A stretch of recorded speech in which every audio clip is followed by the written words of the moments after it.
Assalamualaikum warahmatullahi wabarakatuh. Salam sejahtera untuk kita semuanya dan selamat malam buat teman-teman yang sudah bergabung di Zoom meeting malam hari ini. Semoga kabar terbaik selalu, sehat walafiat tanpa kurang apapun, dan selamat bergabung di AR Learning Center di malam hari ini. Malam hari ini saya ingin mencoba berbagi pengalaman, berbagi ilmu, berbagi wawasan terkait dengan materi sertifikasi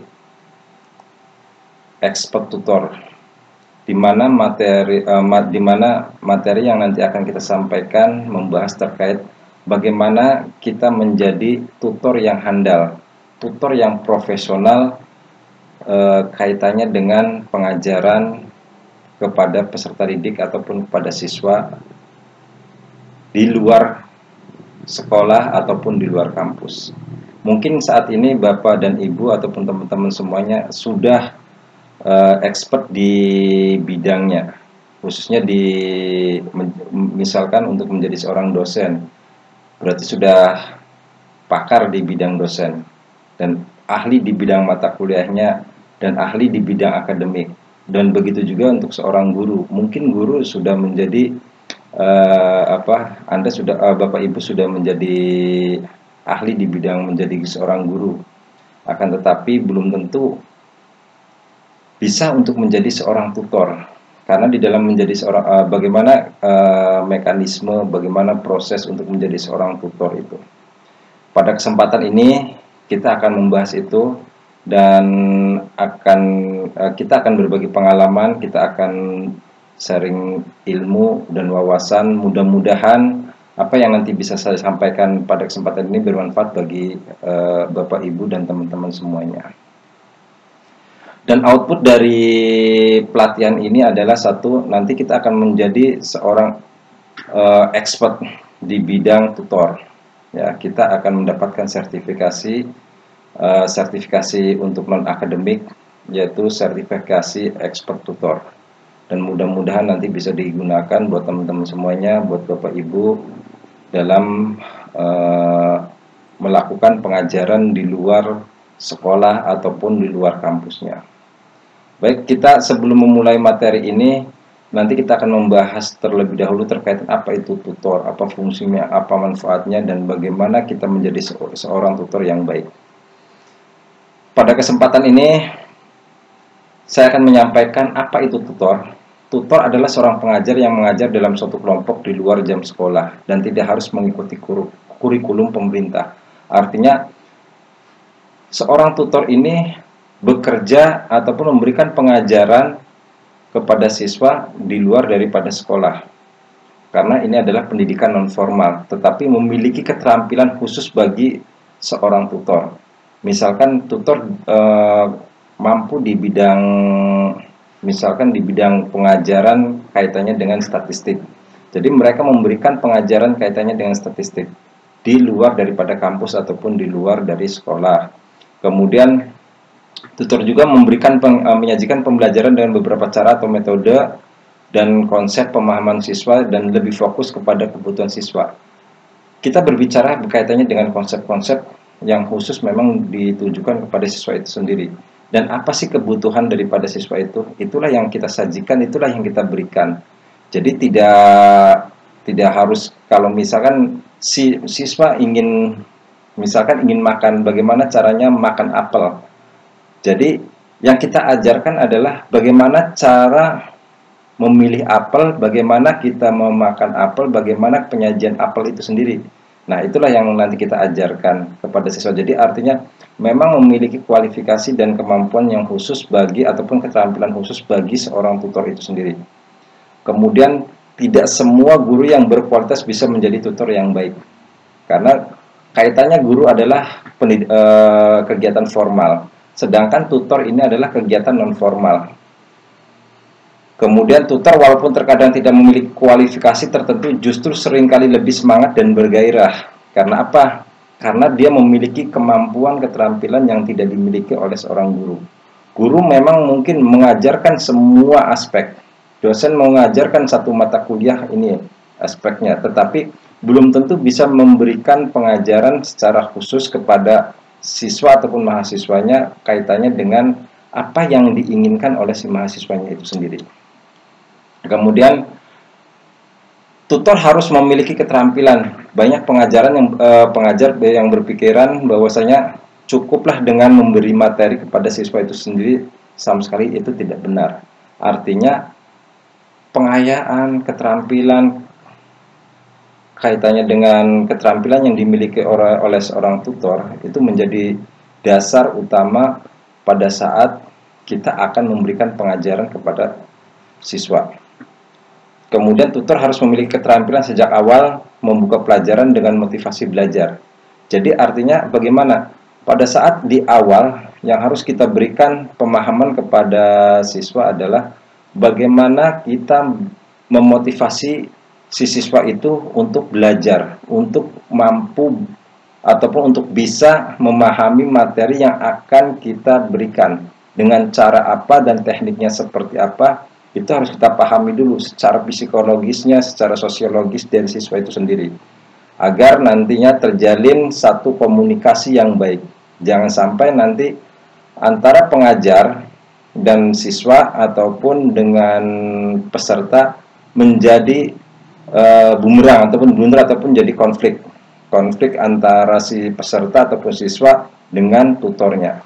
Ini jangan sampai terjadi. Dan kemudian memberikan materi dengan pendekatan yang efektif agar materi yang disampaikan tepat pada sasaran. Kita harus menggunakan beberapa cara, kita harus menggunakan beberapa metode. Yang tadi saya sampaikan bahwasanya kita pun harus bisa memahami dari sisi psikologis, sosiologis dari si siswa kita. Supaya apa yang nanti apa yang menjadi pembelajaran buat kita adalah merasa bahwasanya belajar yang kita lakukan ini adalah have fun game dan lain sebagainya. Kemudian pada saat kita menutup pelajaran, seorang tutor harus memiliki keterampilan untuk meninjau kembali pemahaman siswa. Jadi artinya begini, setiap akhir pembelajaran kita harus tanyakan, kira-kira paham tidak dengan apa yang tadi disampaikan?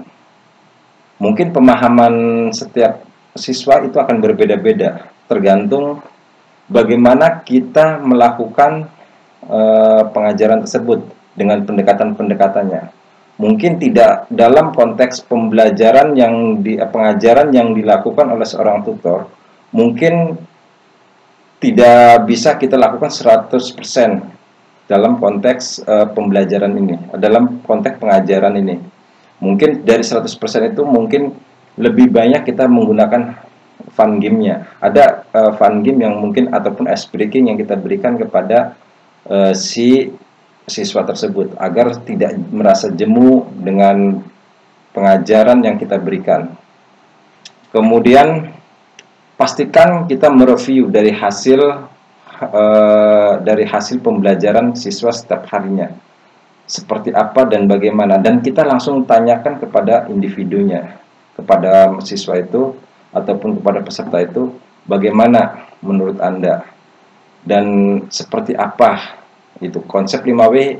Mungkin dalam konsep 5W kita bisa gunakan agar apa? Agar kita juga memahami konteks pembelajaran konteks pengajaran yang kita berikan ini bisa bermanfaat bagi si siswa itu dan bisa dipahami dan bisa dimengerti. Lalu bagaimana dengan metode pengajarannya? Beberapa metode pengajaran yang kita bisa berikan di dalam konteks ini adalah untuk menjadi seorang tutor itu, satu, dengan cara metode ceramah dan tanya jawab. Kita menyajikan dengan cara kita memberikan ceramah-ceramah dulu, kemudian diselingi dengan sesi tanya jawab. Mungkin kalau kita menggunakan slide presentasi, mungkin kita satu slide tanyakan, ada pertanyaan, atau mungkin di akhir slide ataupun di akhir materi kita bisa langsung tanyakan, ada nggak kira-kira pertanyaan yang ingin ditanyakan. Kemudian ada metode diskusi. Metode diskusi ini akan jauh lebih efektif dibandingkan dengan metode ceramah. Karena apa? Dengan menggunakan metode diskusi ini akan terjalin satu interaktif, ya, interaktif antara kita sebagai pengajar dan juga siswa itu sendiri. Kaitannya dengan hal-hal yang mungkin apa yang tidak dipahami oleh siswa itu, dia akan kita pancing supaya dia mau bertanya secara langsung pada setiap materi-materi yang kita sajikan. Kemudian metode pemecahan masalah. Metode pemecahan masalah ini kita harus bisa sebagai seorang tutor, kita juga harus memahami karakteristik dari si siswa itu sendiri. Apa sih permasalahan yang dihadapi si siswa itu, kaitannya dengan apa? Ini kita harus tahu root cause-nya dulu, ataupun akar permasalahan yang nanti bisa kita bisa memberikan satu solusi bagi si siswa itu sendiri. Jangan sampai nanti kita ingin menggunakan metode pemecahan masalah, malah kita yang menjadi membuat masalah baru gitu. Kemudian metode discovery ataupun mencoba memecahkan masalah sendiri. Kaitannya dengan metode discovery ini, yang perlu kita pahami adalah bagaimana metode ini bisa kita berikan dengan contoh kasus-kasus ya. Dengan contoh kasus-kasus, kita hanya sebagai mentor saja di sana. Menjadi mentor bagi si siswa itu dari masalah yang dia hadapi seperti apa, nanti kita hanya menjadi mentor bagi dia.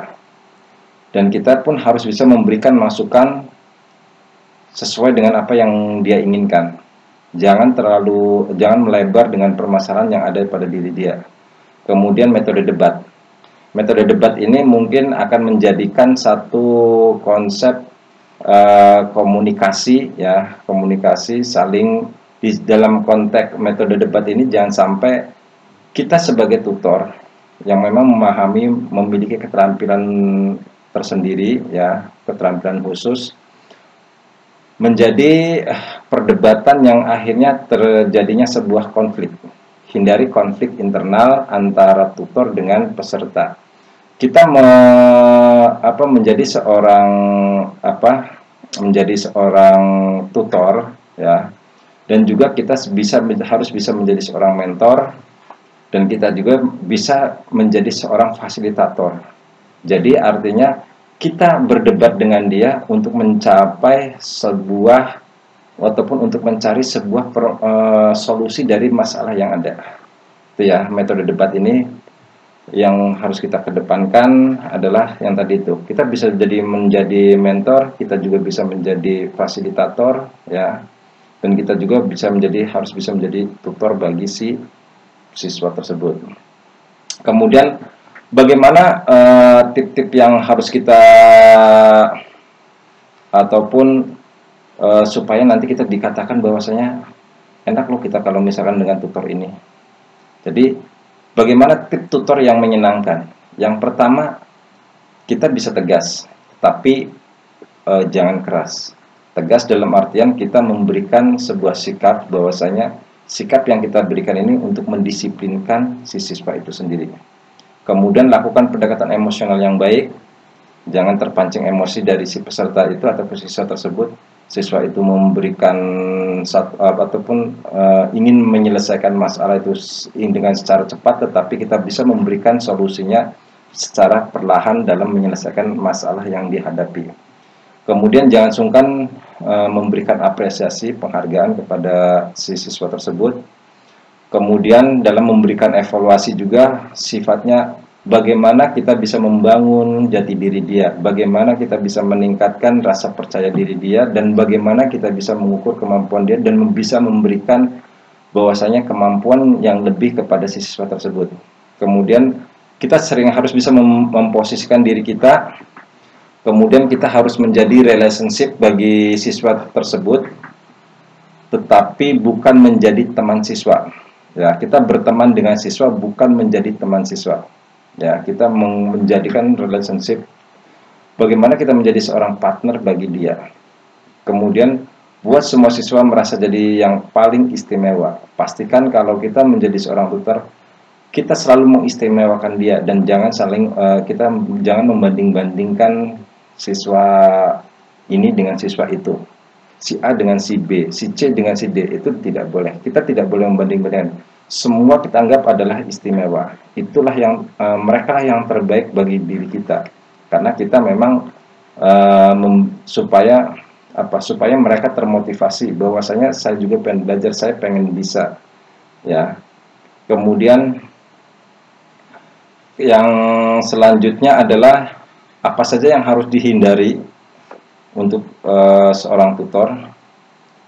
Kemudian yang harus kita hindari adalah mengajar tanpa persiapan. Jadi artinya apa yang mau kita sampaikan, apa yang mau kita ajarkan, tolong disiapkan terlebih dahulu. Seorang pengajar yang baik, seorang tutor yang baik, kita sudah mempersiapkan segala sesuatunya. Apa sih yang diinginkan oleh siswa? Jika yang meminta itu adalah orang tua, lakukan pendekatan persuasif terlebih dahulu kepada siswa tersebut. Apa sih yang menjadi permasalahan dari siswa itu? Jadi, jangan permintaan dari orang tua untuk agar si siswanya ini bisa belajar lebih cakap. Kita akhirnya apa? Kita mengikuti keinginan dari orang tuanya. Ini tidak akan menjadi tidak akan menjadi satu solusi bagi siswa itu sendiri. Akan tetapi akan jadi masalah baru bagi siswa itu. Tetapi kalau kita lakukan permintaan dari orang tuanya, kemudian kita lakukan pendekatan dengan cara pendekatan persuasif bagi si siswa ke siswanya itu ataupun ke pesertanya itu, mungkin solusi-solusi ataupun dari masalah yang dia hadapi, solusinya kita akan bisa dapatkan. Karena apa? Kita sudah mempersiapkan segala sesuatunya dari awal. Apa yang menjadi permasalahan dia? Kenapa dia seperti ini? Ya. Kemudian salah memilih pakaian dan tidak rapi. Pastikan pada saat kita menjadi tutor, paling tidaknya kita menggunakan pakaian rapi. Kita bersikap elegan lah. Bukan berarti kita harus berdasi, kemudian harus formal banget gitu, enggak lah. Ya, artinya kita memilih pakaian yang mungkin menurut pengamatan ataupun pandangan dari si peserta, oh dia rapi. Oh dia ini gitu. Jadi dari penampilan pun nanti akan bisa dilihat oleh si siswa itu sendiri. Kemudian mengajar tanpa memberi contoh. Kita mengajar ini di dalam bagi seorang tutor, pada saat kita memberikan pengajaran lebih kepada implementasi. Ya. Langsung kepada implementasi. Kemudian yang paling penting adalah bagaimana kita bisa memanjakan siswa itu, kemudian tidak menguasai materi sepenuhnya. Kemudian jangan berkata kasar kepada siswa itu, dan kemudian kita jangan berlaku kaku. Kemudian kita membanding-bandingkan siswa, tidak hafal nama siswa. Kemudian yang terakhir adalah jangan terlalu banyak curhat. Ini yang harus dihindari oleh seorang tutor. Jangan sampai nanti seorang tutor pada saat melakukan pengajaran kepada siswa lebih banyak curhatnya daripada kita memberikan solusi kepada siswa itu sendiri, gitu ya. Bagaimana dari sisi marketing plan-nya? Kita sebagai tutor, supaya kita mendapatkan banyak job, mungkin kita bisa melakukan perencanaan untuk pemasaran diri kita. Salah satunya kita presentasi di sekolah-sekolah, memberikan pengetahuan, pengalaman terkait dengan apa yang sudah kita lakukan, apa yang sudah kita berikan, gitu ya. Kemudian menyebarkan berita baik melalui online ataupun pamflet, spanduk, poster dan sebagainya. Kemudian jangan lupa mencantumkan 6 hal penting pada setiap media promosi. Yang pertama adalah fasilitas unggulan yang kita miliki saat ini apa? Prestasi akademik dan non-akademik yang kita miliki saat ini, kemudian profil kitanya, kemudian program unggulan yang mungkin bisa kita berikan, kemudian bagaimana budaya dan lingkungan yang ada, kemudian bagaimana kreativitas dari kegiatan belajar mengajar itu sendiri. Kemudian jadilah tutor yang hebat. Dengan cara apa? Pengajar biasa akan memberi materi. Kemudian yang keduanya, pengajar yang baik akan menjelaskan materi. Bukan mencari-cari materi, tetapi menjelaskan materi dari permasalahan yang ada, apa yang diharapkan, apa yang diinginkan oleh peserta. Pengajar yang hebat akan mendemonstrasikan materi. lebih kepada praktek, lebih kepada implementasi. Itu yang diharapkan oleh siswa. Kemudian pengajar yang luar biasa akan memberi motivasi dan inspirasi. Apa motivasinya? Kita selalu mengedepankan bagaimana kita bisa memotivasi mereka, bagaimana kita bisa membangun karakter dia, dan bagaimana kita bisa memberikan satu motivasi yang baik, motivasi yang bagus buat si siswa itu sendiri, dan berikan inspirasi bahwasanya jika kamu seperti ini nanti kamu akan seperti ini, jika Anda belajar seperti ini akhirnya akan seperti ini, jika Anda punya kemampuan keterampilan seperti ini nanti akan menjadi seperti ini dan akan dihargai oleh orang. Itulah sebagai tutor yang baik, tutor yang hebat itu akan dihargai oleh orang lain, dan kemudian akan dihargai oleh siswa itu dan akan menjadi inspirasi buat mereka juga ke depannya. Itu saja yang mungkin bisa saya sampaikan materinya, kurang lebihnya saya mohon maaf. Nanti akan dilanjutkan dengan sesi tanya jawab yang akan untuk sementara waktu saya akan serahkan kembali kepada moderator. Silahkan moderator untuk melanjutkan kaitannya dengan sesi tanya jawabnya. Kurang lebihnya saya mohon maaf. Bila mana ada kekurangan, billahi taufiq wal hidayah. Assalamualaikum warahmatullahi wabarakatuh.